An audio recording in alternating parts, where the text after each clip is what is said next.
தொட்டிச்சி அம்மன் வரலாறு. அந்த ஊர் மக்கள் முக்கிய தொழில் வேட்டையாடுதல். ஆணோ பெண்ணோ வேட்டையாட கற்றுக் கொடுத்து விடுவார்கள். ஆனால் பெண் என்றால் மாலை 6 மணிக்கு வீடு வந்துவிட வேண்டும். மற்றபடி சுதந்திரமாக இருக்கலாம்.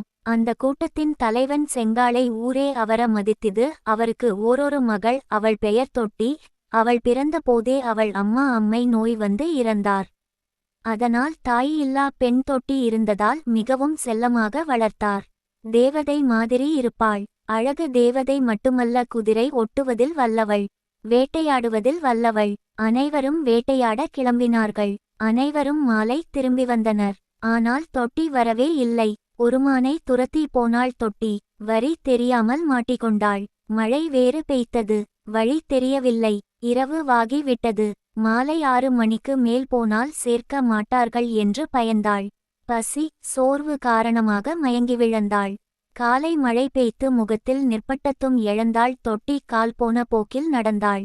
வேறு ஊருக்கு வந்துவிட்டோம் என்று அறிந்த தாள் தொட்டி அந்த ஊரில் அவளை விசாரித்தார்கள். தொட்டியும் நடந்ததை கூறினாள். அவளுக்கு ஆகாரம் கொடுத்து தங்க வைத்தார்கள். செங்காளைக்கு சொல்லி அனுப்பினார்கள். அவனும் அவன் ஆட்களும் வந்து தொட்டியை அழைத்து சென்றனர். தன் ஒரே மகள் கிடைத்துவிட்டாள் என்று சந்தோஷப்பட்டான் செங்காளை. ஆனால் ஒரு இரவு முழுவதும் வெளியே தங்கிவிட்டு வந்தவளை எப்படி சேர்ப்பது என்று யோசித்தான். அவர்கள் ஊர் அழைத்து சென்று கருப்பண்ணசாமி முன்பு நிறுத்தினார்கள். பெரியவர்கள் கூடி கூடி பேசினார்கள். பிறகு செங்காளை மகளிடம் வந்தார். ஊர் கட்டுப்பாடு படி இனிமே இந்த இடத்தில்தான் இருக்கணும். என் மகளாய் இருந்தாலும் சட்டம் ஒன்றுதான். இரவு முழக்க வெளியே தங்கியதால் உன்ன ஊறவிட்டு ஒதுக்கி வைக்கிறோம் என்று சொல்லி கண்கலங்கினார். பிறகு அவளை திரும்பிக்கூட பார்க்கவில்லை. அவர் போய்விட்டார். நான் என்ன தவறு செய்தேன்? பாதை தெரியவில்லை. பசி சோர்வில் மயக்கம் ஆனான். இதில் எனக்கு ஏன் தண்டனை?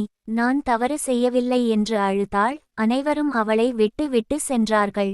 தன்னை ஒதுக்கி வைத்தால்தான் என்ன செய்வேன் என்று கதறினாள். அனைவரும் தனியே விட்டு சென்றனர். கருப்பண்ணசாமியிடம் அழுதாள். அவரும் அசையாமல் கல்லாக நின்றார். பின்பு நான் எதற்காக உயிருடன் வாழணும் என்று சூலாயுதத்தால் வயிற்றில் குத்திக்கொண்டாள் தொட்டி. அவளை காட்டில் காப்பாற்றி ஒப்படைத்த அந்த ஊர் மக்களுக்கு விஷயம் அறிந்து ஓடிவந்தார்கள். அவளை பார்த்து கதறி அழுதார்கள். இவள் பெண்ணே அல்ல, கன்னி தெய்வம் அல்லவா? இவள போய் சாக வைத்துவிட்டீர்களே என்று புலம்பி தொட்டிக்கு சிலை வடித்து வழிபட ஆரம்பித்தனர். தேவதை மாதிரி பொண்ணு காப்பாத்தி ஒப்படைச்சா, இப்படி இரத்த வெள்ளத்தில் இருக்கிறாளே என்று புலம்பினார்கள். அவர்கள் அமைத்த சிலைதான் இன்றும் வணங்கப்படுகிறது.